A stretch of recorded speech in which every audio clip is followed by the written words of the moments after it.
What's going on, Paisanos? V here. Come at you guys. Well, it was on a market watch today. Comment question of the day. You know, I just want to say, I don't know if I have any female viewers. YouTube analytics say I have like 0.0, like 5% female viewers. If you're a chick viewer, comment down below.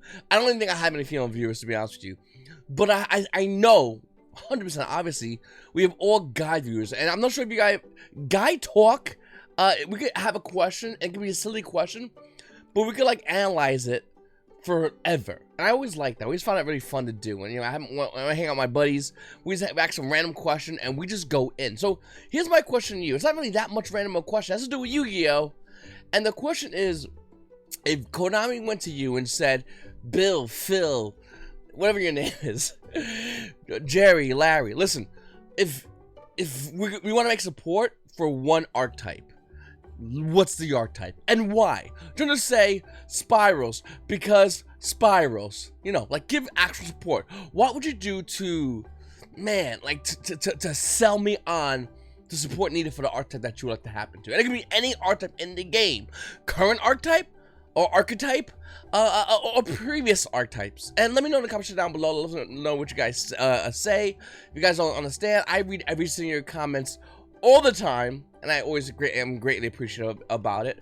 And that's number one. Number two, the last big time, and I didn't even know it was gonna be a big deal because I don't think the community already knew it. But when I first heard about how dual tournament cards are money and they're valuable, and a majority of dual tournament cards, besides dual tournament preview, are undervalued, and then we see dual tournament cards all over the place, spike to astronomically high numbers. In this video, I'm gonna have something similar to that. Now, obviously, it's not dual tournament. I think everybody knows now that dual tournament was money, but something else. I don't think a lot of players are ready for it. So stay tuned for the entire video. I got a great market watch lined up for you guys. If you like this market watch, hit the like button, share the video, comment down below, answer the comment question of the day, and let me know what you think about the market. And yeah, hit subscribe. Oh, notification bell as well whenever I do my live streams here on YouTube. All right. So looking at Legendary Duelist, the Season 2 booster box display. Question 1, Konami, is it going to be scuffed like the last Legendary Duelist? Like, I could open packages damaged right out the gate, or is it fixed? It's a really important question. Question 2, there's not much of a question as is realistically a, are you doing that thing where you like have like different color rarities? And I haven't looked into much of Legendary Duelist, to be honest with you. But are you doing the thing where you have like different color rarities, like ultra rare? Because we don't like that. We don't care about that. I personally like it, but the community as a whole doesn't. So I don't know what they're gonna be doing with that. Maybe they are, maybe they aren't. I have zero idea. Looking at it though, Bingo Machine Go is finally getting a reprint. These are pre-sale prices. They're insanely expensive. Do not buy these pre-sale prices. These prices will be going down. Okay, Bingo Machine Go is getting reprinted. Great. Blue Eyes Abyss Dragon getting in there, alright. Blue Eyes Cash Dragon, alright. Heartbeat Perfumer, that's what we care about. Well, that's what I care about. Heartbeat Perfumer is going to be coming in here, more than likely going to be an ultra rare. It's going to be good to see it. I actually need it for my collection to finish my Heartbeat deck, and I didn't want to spend the insanely high prices for Heartbeat Perfumer. Everyone out there looking to get, they have Blackwing Simone the Poison Wind, pretty cool card. Black Rose Moonlight Dragon's gonna be in there, it's gonna be pretty awesome. Blues from Twin Burst Dragon, Garden Rose Maiden is gonna be in here. I think it's a secret rare, I believe. That's awesome because the ultra version, really expensive. Heartbeat Dragon will be in here, which is okay. I mean, you know, pretty nifty. Cyber Dragon, what I like about this, the Legendary Duelist, it's not like a mixture of like the Legendary Duelist Kaiba, Legendary Duelist is like My Valentine. It's not just a mixture though. They just went in there like, oh, by the way, we're putting Cyber Dragon Nasher in there. I know it doesn't belong in Legendary Duelist, but I like that. Something about that. I go, you know, Konami, good for you. It would definitely make me more excited to go and grab and open, hopefully crack ultra, maybe even secret versions of Cyber Dragon Nasher. It's definitely a hard card to get. You also have Cyber Dragon Seeger in here, and once again, I really like that. I really do enjoy that, and hopefully you guys do as well because I think it's really awesome. Lunar Serenade Dance is gonna be in this set. Yeah, no, it's a pretty good set. This is the first time looking at it, by the way, so pardon me for just trying to analyze stuff for the first time. I mean, once again, a Heartbeat Channel, that card was getting pretty out of hand in value, so it's cool to see it there. And this is why I always say go for like the Ultimate Rares, because the original Ultra Rare is going to get a reprint, and then if that's a reprint Ultra Rare, Ultra Rare, Heartbeat, even the original print Heartbeats Channel Ultra Rare is going to be going down in value. Ulti still maintain good value, of course. Blackwing is going to be reprinted in here. Hopefully we see Blackwing support. I'm a big Blackwing fanboy. I would love to see Blackwings actually get more support and become a more mainstream deck again. We brought so many other decks back. Who cares? Bring Blackwings back. That's such a good deck. I don't know. I'm just complaining into the abyss, I guess. But I just love Blackwings a lot. I would love to see Lunalight Emerald Bird. That's great for Lunalights. I mean, that's cool. Certain cards are banned still. You're gonna wanna, you're gonna wanna fix that. Anyway, there's a bunch of other cards over here. Don't mind me. I'm just looking at everything. I just like the first page. But yeah, I think Legendary Duelist Season 2 looks pretty cool. I'm personally looking forward to buying the singles online because I'm not crazy in buying sealed as much as I used to be. And I think it's because, and this is me personally, I'd love to know what you guys think as well, but I opened so much sealed product throughout the entire pandemic. I'm just like, opening a packet, that was more of a chore, because we open it, you get a card, cool, that one card's good. That's the best case scenario, by the way. The rest of the stuff is not bulk, and you gotta sort it properly out. It's just a pain. I don't know, I'm not really excited about that, but anyway, Shadow Schism, Rise of the Duelist, is a $26 card. In fact, looking over here, it's roughly around $25, $26 with shipping for Shadow Schism. Yeah. Okay, Shadow Schism. I mean, it's really cool to see this card go up in value. This card was like $4 to $5 for a while. I think it went up to like $6. Everyone's like, oh my god! And then it just hovered. And now it's 25, 26. That's kind of crazy. Then we seen the IP Masquerade. We talked about this the other day in the Market Watch. The Starlight Masquerade is almost at $800. And for anyone that's like, V, why is $800 so important? The last time we got a stimulus check and IP Masquerade really spiked in value was due to the stimulus check, and that was last time we got it. So, and then it went back down in value. Looking right now, we have almost 3 listings, depending on how you want to look at it. One listing for $660, another listing for $670, then another listing for almost there $780, then that's $800 again. So, yeah, I mean, it's really cool to see this card go back up in value. If anyone holding Starlight Rares, they must feel really good about it. I think we'll go down a little bit before it goes back up even higher than what it is before, but we have to see in the future of the game state. Looking at Battles of Legend Heroes Adventures boxes, I was gonna talk about like how like Traptrick Sarah was $14. And I was gonna be like, whoa, what the hell? But just looking back even further than that, I mean, you got Battle of Soldier Chaos $85. We mentioned Vision Hero Pharisee the other day being $25. By the way, it only has 6 listings. Vision Hero Increase being $14. 25 listings. Lambda $15. I mean, number 97 Dragulblion. That card's like $9. Now, I know someone's gonna go, V, everyone knows about Dragulblion. Everyone plays the card. I've never seen this card see play. Maybe like one Blue Eyes player, but the game was always so fast I couldn't even tell if we brought it out or not. I'd be honest with you, I have zero idea. Number 93 Utopia Kaiser being roughly around $11. You have Sky Striker Engage. By the way, the Richard Prince Secret Rare of Engage from was Dual Saga, I think. No, I'm totally wrong about that. Anyway, the original Prince Secret Rare Sky Striker Engage is like $10. The Bowser Electro Secret Rare is like $7. Spend a couple extra bucks for the original print. And of course, some of this being roughly around $5. I mean, a lot of good, like I said, just a lot of good value in Battles of Legends Heroes of Revenge. And of course, it was going to be one Battles of Legends. It's going to have value probably. It says Heroes in it. Probably going to have value. Yeah, it was a really good buy in the set. Invoke Makaba, the super rare coming out of Shadows in Valhalla. Would almost say $6 market price. That card dropped around $6 actually. Almost $7 for an Invoke Mechaba. So if you have any of these lying around, it's about a $6 card. You might want to get rid of it. Then we have Sky Cavalry Centuria. 2 listings. The card's basically bought out. The 2015 Megaton version of this card. By the way, once again, I always want to emphasize this. The last reprinting of the card has been 6 years. So, 2015 I'm studying all over the place today. Mega Tins, Mega Pack, Sky Cavalry Centuria, with $11 market price is roughly around $23 to $24. Now that's for the reprint. If you want the original print version of the card coming out Secrets of Eternity, with an $11 market price, almost $11 market price, it's basically bought out. You got Unlimiteds being 21s, and first edition versions being roughly around $23 for this card. Listen, sell this card. As I mentioned before, with that Raccoon card, and there was another card. It's like, this stuff is like 6 years old.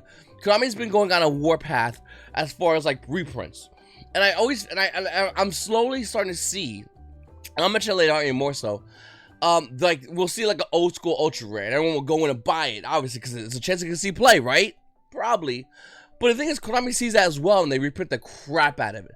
Now, if they're not reprinting higher than old school secret rare or ultra rare, then it really doesn't matter, but it does, because if it's equal rarity, the value will drop. Ask any Madote player, equal rarity, your value is going to drop. But ask that same Adoche player, how's your ultis doing? They're gonna smile because that value not only maintains good value, but has potential to even rise higher in value because now people can play a budget version, whereas they're playing the max rarity version. So looking at it, even though I do like this card a lot, it's really not worth it right now to go in and buy this card. I would rather you sell the card because once again, if there's an ulti or a ghost, that's what you need. If it's secret rare, maybe. Ultra rare, it's gonna get reprinted, probably. More than likely. It's been on a crazy warpath. Looking at, once again, Ghost Trick Mary, you have the original print coming out, Legacy of Valiant, $11 market price, so 2014 Mega Pack, 7-year-old card. Yeah, this bad boy is roughly around $9. And once again, I mean, I have a Ghost Trick core I put to the side. I guarantee you I have tons of extra Marys behind me. You can see all my bulk stuff over here. I guarantee you I have extra Marys. When I stop being lazy, I'm going to start selling this because it's kind of, I don't know, it's weird. Also, real quickly, so, if you guys look at the top, this is Magic, Yu-Gi-Oh! Pokemon Card for Vanguard, Dragon Ball Super, and Flesh and Blood. It's a trading card game that came out, I believe, in 2018, officially released in 2019, sorta, not sorta, pandemic, so not sorta, but it's now up here on TCG Play's bar, and that doesn't really happen as much. So I'll do it again in case anyone's kind of confused, because people get confused as far as like what's popular. Pokemon, Yu-Gi-Oh, which number, you know, what's number one's gonna be Magic the Gathering, and it's only gonna be number one because it has a lot of value within its card pool, as well as a good player base. Even though there's, I did a video about this in the past, we'll check it out, but there's active players and there's registered players. You know, you could have. We could be going, all of us, we could all register for your boy YGOPaisano's YGOPaisano Extraordinaire Tournament of the Legends. Everyone can register. 10 million registered. If only 20 people showed up, do I really count for 10 million? But Magic the Gathering is really sneaky like that. They consider 10 million registered 10 million, whereas Yu-Gi-Oh! And Pokemon, Japanese companies, they consider the actual numbers of actual live players. That's, anyway, because I've done videos on the channel about that in the past, you can check that out. Going to it though, technically the number one popular game, technically speaking, is Magic the Gathering. They are shooting themselves in the foot. I might make a little update video about how stupid this company is, but they're shooting themselves in the foot. That's number one. Number two is Yu-Gi-Oh! It's put here for a reason. Number two. Number three is Pokemon. And once again, the reason I think a lot of people are really excited about Pokemon, but besides Jake Paul, Logan Paul, John Paul, whatever their name is, and everyone else is opening Pokemon packs to get its content. Listen, I think Pokemon's really good. I enjoy the game a lot. You guys know that. I spent, what, $2,500 in my Eternatus deck. I have a bunch of other decks. I'm buying Pokemon cards non-stop. I'm doing a lot of things with Pokemon. I really do enjoy Pokemon a lot. But I'm a very honest person as far as how I analyze trading card games. You have to be. I mean, you're putting that kind of money, you're putting $1,000 in your card games. For me, Pokemon and Yu-Gi-Oh! You better know what's good. So I'm gonna say right now, Yu-Gi-Oh's number 2, and then Pokemon's number 3. Pokemon has a bigger IP, but because they're known because of video games, they're known because of TV show and all that jazz, and still having newer and newer product coming out. That's cool, that's great and all. But the trading card game, it's third. Then we got Card Vanguard. Good for you guys. I thought you. Okay. Dragon Ball Super. Wow. Comment down below if you've seen Dragon Ball Super play and when was the last time. Like, seriously. And then we have Flesh and Blood. This game actually has valuable cards. I have no idea how to play it. Actually, I have like 2 promo decks behind me. I like the name. Sounds pretty badass, to be honest. If I was going to create a card game, calling card game Flesh and Blood, it just sounds badass. I don't really know much about it, but I'm definitely going to be looking into it. And, listen, Yu-Gi-Oh's my wife. My Guma is Pokemon. Flesh and Blood could be my other Guma that my Guma don't know about. You know what I'm saying? Anyway, next, guys, number C39, Utopia Ray Victory. $9. This card does nothing, but it's about 15 bucks. In fact, after that one sold, the card's price goes from roughly around 17 to almost even $19 for number C39, Utopia Ray Victory. Why, you say? Well, you know, you got one? No? Okay, well then now it's now $15. That's how it works. Anyone else got one? You don't got it? The more don't got it, the more it's worth $15, basically. And then we have number 49, Fortune Tune. Number this doesn't really have good value, but we're starting to see Fortune Tune starting to rise in value. The card with a $3 market price is roughly almost near $9 for the Elemental version. If you want the first version, that's going to run you roughly around $10 to $11 for Fortune Tune. Okay, I haven't seen play in a long time. Listen, I know I talk about every time I'll do a market watch, I want to talk about like at least one go for my card, but like you gotta look in this. This is wild. Dekoichi, the battle chain locomotive on any version of the card, including common, starts off at $7. There's a $7 one over here from Battle Pack Epic Dawn. There's a starter deck version being roughly around almost $7. And if you want the original print rare, well, Rise of Destiny over here, it says $4, but you know it's not $4. It's not. I mean, it's $8. Yeah, I mean, you know. TCG play is hilarious. And then if you want to get the speed duel version, which looks really nice to be honest with you, and is good for speed duels, that's roughly around $11. And of course, if you want the ultimate rare version, well, that's going to cost you a lot more. Ultimate rare Dokoichi is going to be starting roughly around unlimited, being about $50. You want first version, it's going to be about $60 for this card, and it looks really nice. So I mean, that's your value. Now, I think with Go format, and Go format players already know this, but anyone that's debating on it, with Go format, if you want to build it, let's say like Chaos Goats, the format has a couple of a set amount of decks, so there's not gonna be like a brand new deck coming in Go format anytime soon that I know of. But the set amount of decks, one of the best decks in the format is Chaos Goats. If you spend a deck max rarity, you just do it once. You don't gotta like, there's not like no new Go format support coming out. That's it. It's locked in. So whatever is there is there. And I kind of like that about Go format. It's if you spend a lot today, you'd never ever have to spend a lot anymore, period. That's the end of it. Unless it's something like when Book of Moon came out, Ultimate Rare, then you have a chance between TV Book of Moon or the Champions Pack Book of Moon or the Ulti. I personally prefer Ulti. I would have sold my Super Rares had I had them, but I didn't. I did not have that card. Then we talk about Light Sworn. So one thing I want to talk about really importantly that I think everyone's kind of slowly getting the gist of it, but I really want to hammer this to everybody. It's really important. Deck cores, max rarity deck cores, for example, Light Sworn, are not going to be available for long. And what I mean by this is, well, first of all, let's look at Super Rare Champion Pack 8 Lumina Light Sworn Summoner. Yes, it has other versions. Yeah, Ultra Rare, sure. The highest rarity is Champion Pack. Let's be real about this. $220 market price, and it's roughly around, hey, look, it's on sale. $210 for Lumina. Now, why am I saying this? Well, hold on a second. Let's look at Lila. Ultimate Rare Lila if you want to play Light Swans, I guess.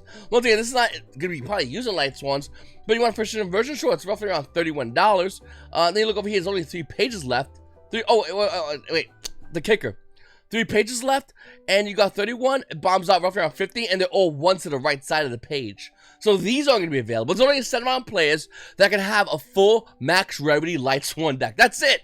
There's not enough for everybody to go around. I'm sorry, bro. Your card store, if it was to be open, and it was filled with players that were just Light Sworn fanboys, look left, look right, they're everywhere, that card store cannot fill up max rarity Light Swans per each player. Think about that now. It's very important. Now, can people obviously sell if this value goes up? Of course. Can people go, wait a minute, Lumina is now 400? I'm selling my Luminas, I want the money? Yes. But what I'm trying to say is there's not a lot of these going around as time goes on. Now think about it. It's very important. Because as we move forward in this game, we get more players. The game gets bigger. The card pool gets bigger. These old deck cores get harder to find. There was a time in the game of YuGiOh where if you wanted an Ultimate Elida, it was not that hard to find. Turtle Pack 1 Garoth, easy mode. So a Lumina Light Sworn Summoner, it's $30. That's it. That's a lot of money, right? Crazy, I know. Big ceiling, $30 a Lumina. But times be changing. And Lumina right now is $200 a copy. Now, that's not saying that if you want to do Light Sworn in the future, you can never get it. No. You can get it. But if you want max rarity deck cores, that's where they get you. And why am I saying this? Well, because and this is not even the big thing I want to talk about in the video. This is maybe this is one part of it, I guess I could say. But what I'm saying is, if you are ever going to go in and grab deck cores, you're going to want to go ahead and grab max rarity. Don't cheap out on a deck core because it's going to get stupid in value. Think about it. At one time, max rarity Light Sworn was dirt cheap compared to what it is now. If you had max rarity Light Sworn one time and you said I spent 1,000 max rarity Light Swans, people were like, look at the baller. Oh my God. Now, $1,000? Bro, you'll get like 6-7 cards maybe. Like, it's not even a thing anymore. Like, it's crazy what's happening. And we're not even talking about Minerva. I didn't want to look at that card.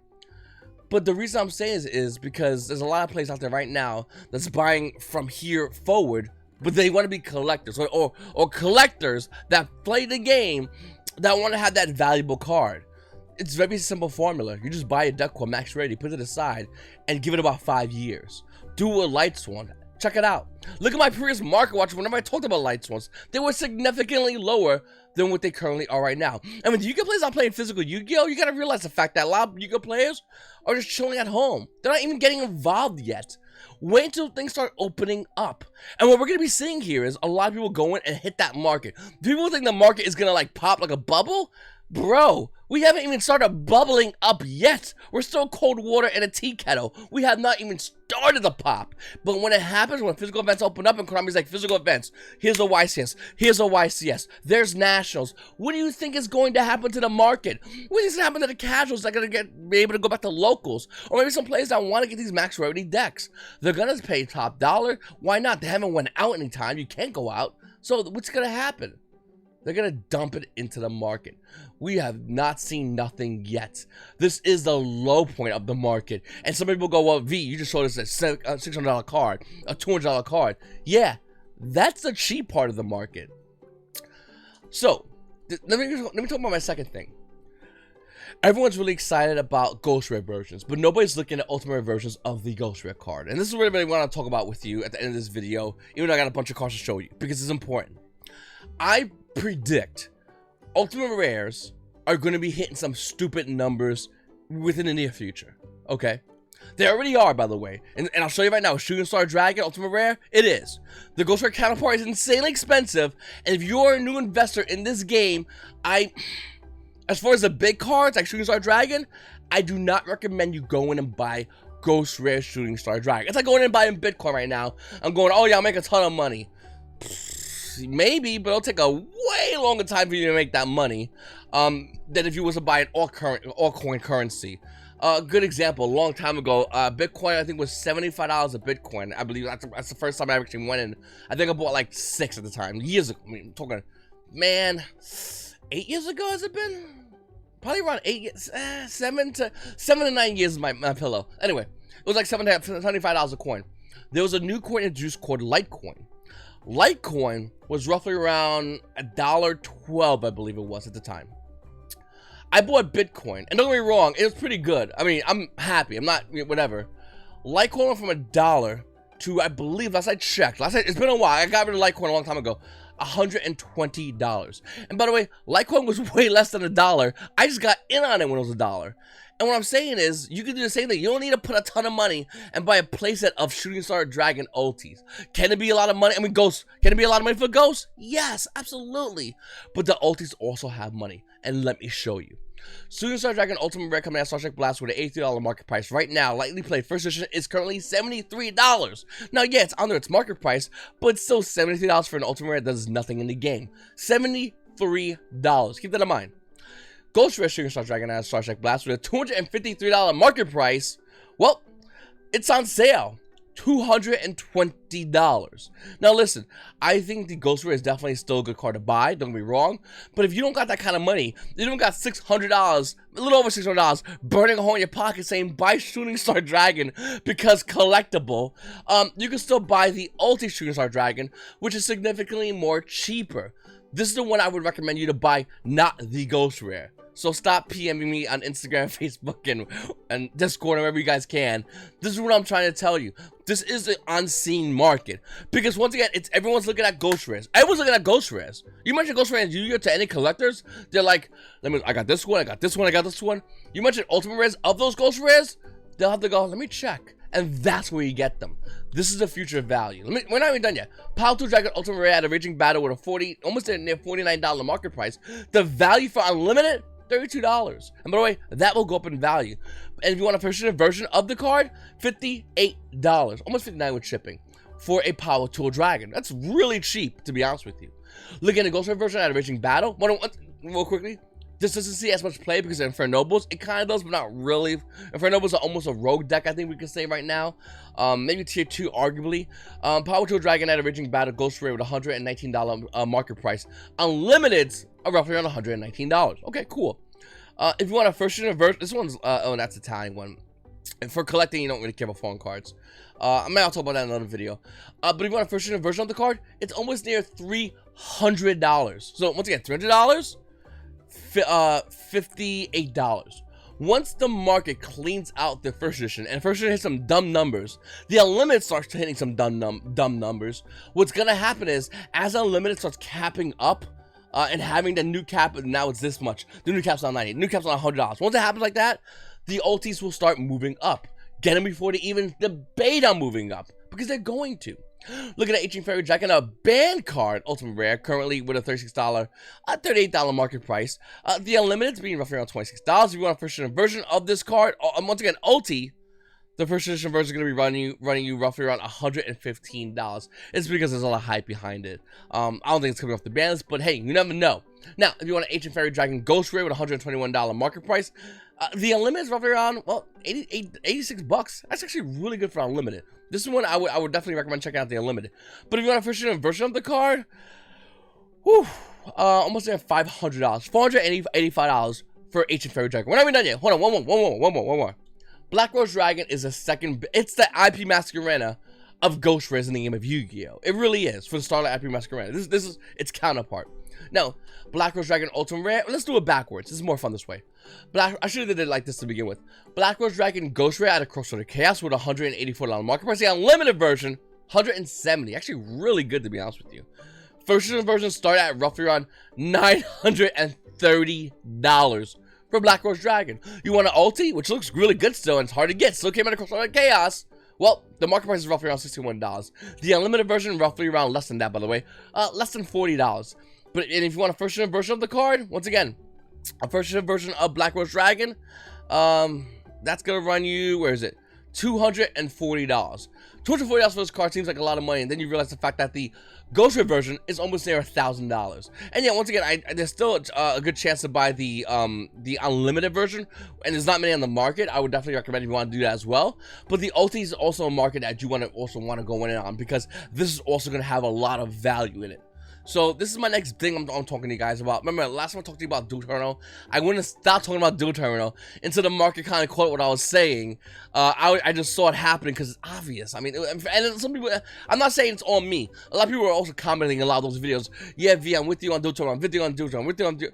And this is more for collectors. But for collectors, if you want to get a Ghost Rare version, and a Ghost Rare version like Black Rose Dragon First Edition is almost there $1,000, don't. Either get the Unlimited Ghost before that, and then eventually that's going to get bought up, by the way. And then you go into the ultis, which is still really good value. Ulti First Edition is something nobody's looking at right now, and it definitely has a lot of potential. Going back to what I was saying about deck cores, they're going to be gone soon. Give it about 5 or 10 years, and we'll see how much Light Swan costs. Go back 5 or 10 years, how much does Light Swan cost? That's what's going to happen with a lot of these cards. The historical data on these cards are going to be showing a roller coaster ride, but just never goes down, it only goes up. Anyway, Paisanos, I really appreciate you guys watching my videos. Hey, hit the subscribe button if you haven't subscribed already. Hit the like button. Comment down below. Let me know what you guys think. It's your boy V. You Paisanos. You Paisanos have a great day.